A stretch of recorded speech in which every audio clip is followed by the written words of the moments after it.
All right, let's get right into it. There are some cities that just feel like they are in constant motion. And Karachi, it's the definition of that. This is a place that's always producing, always moving, always trading, and always somehow surviving. We're talking about a city that basically carries the entire nation's economy on its back, while at the same time it struggles to even carry itself. The very first thing that hits you is the sound. It's just this constant electric hum of millions of lives, all crisscrossing and colliding. And then you feel the scale, the sheer density of people, of ambition, all pushing up against every last inch of available space.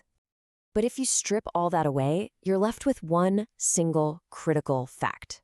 Yeah, it's noisy and overcrowded, but more than anything, it is absolutely indispensable. Karachi might not be the nation's capital, but make no mistake, it is its engine.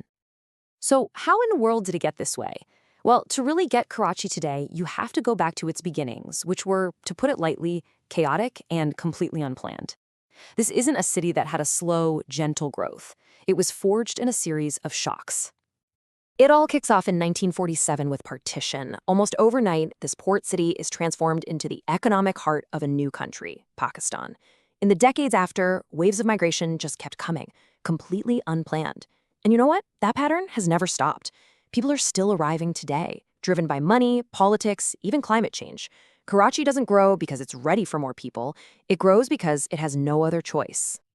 And we're not talking about a small number here. I mean, we are talking millions upon millions of people pouring in, way faster than any formal government or infrastructure could ever hope to keep up with. Right from the start, the city was just trying to absorb the pressure. And all that immense pressure? Well, it created something incredibly powerful, the economic backbone for the entire country. What's really staggering is the economic imbalance. A huge, massive slice of Pakistan's entire national revenue is generated right here, in this one city. It's the hub for everything: ports, factories, finance, you name it. And this gets us to the core paradox of Karachi. Think about it. The city is just this fountain of resources, pouring out revenue, labor, and goods that fuel the whole country. But what it gets back? It's just not nearly proportional. The funding is unstable, the resources are few, leaving it to basically fend for itself. So, at the end of the day, Karachi works for one simple reason. It has to. The country depends on it, so it just keeps going. This is not a story about sleek, optimized systems. It's a story about pure, relentless drive. So you gotta ask, right?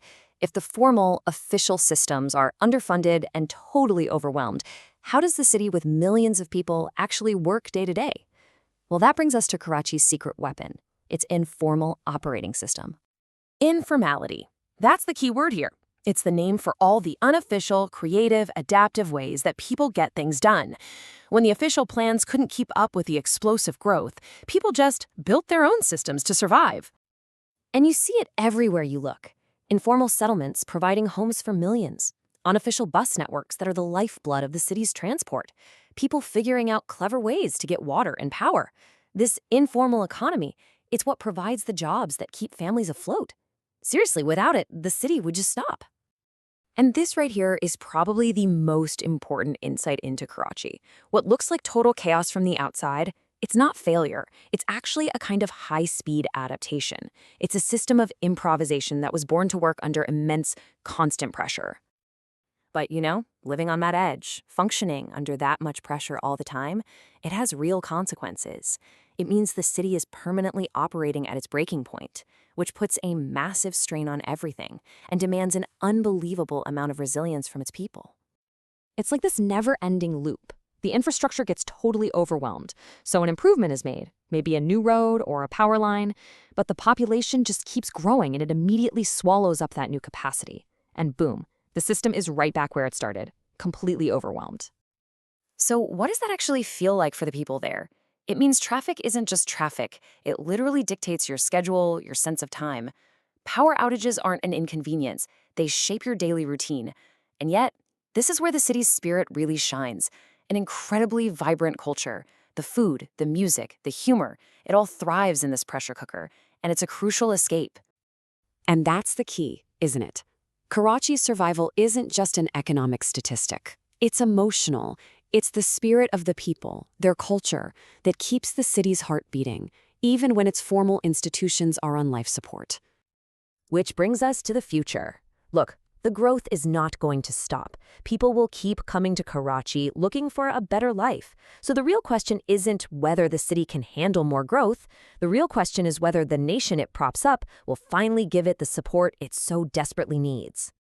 To understand Karachi is to understand what it means to be a megacity forced to carry way more than its fair share. It produces without a break, it absorbs new shocks without any relief, and it survives without any certainty. And that right there, that's the cost of being indispensable.